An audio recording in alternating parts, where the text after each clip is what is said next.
Alors, pour ce challenge, je vais donc lire aujourd'hui un extrait en fait de Les liaisons dangereuses de Choderlos-Laclos.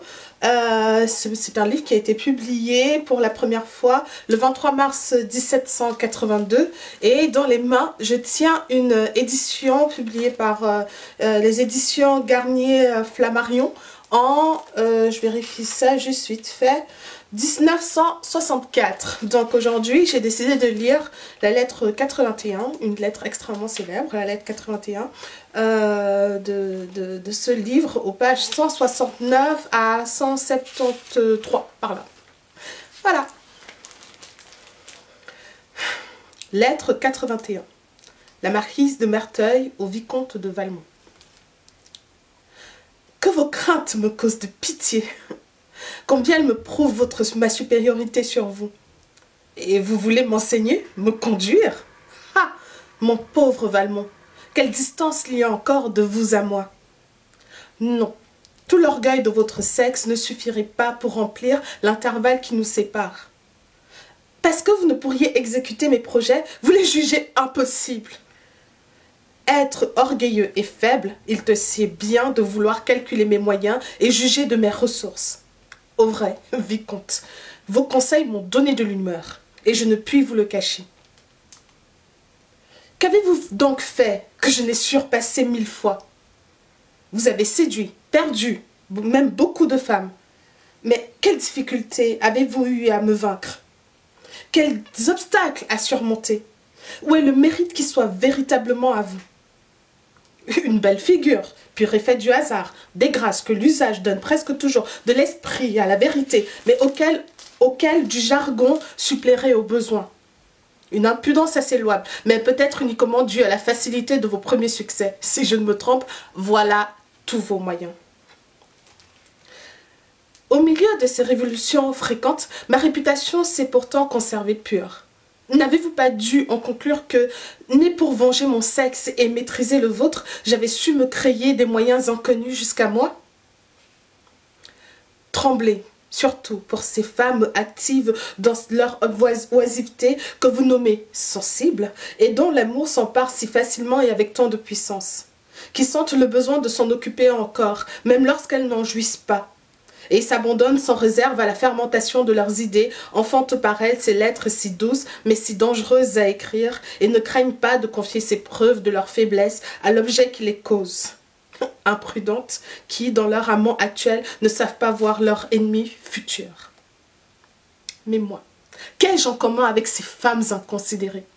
Quand m'avez-vous m'écarté des règles que je me suis prescrites et manqué à mes principes?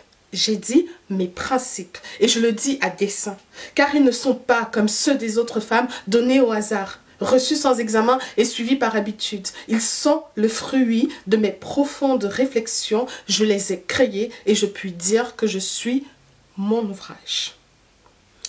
Entrée dans le monde, dans le temps où, fille encore, j'étais vouée par état au silence et à l'inaction, j'ai su en profiter pour observer et réfléchir.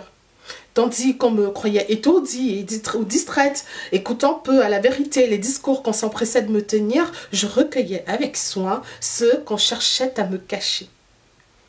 Cette utile curiosité, en servant à m'instruire, m'apprit encore à dissimuler.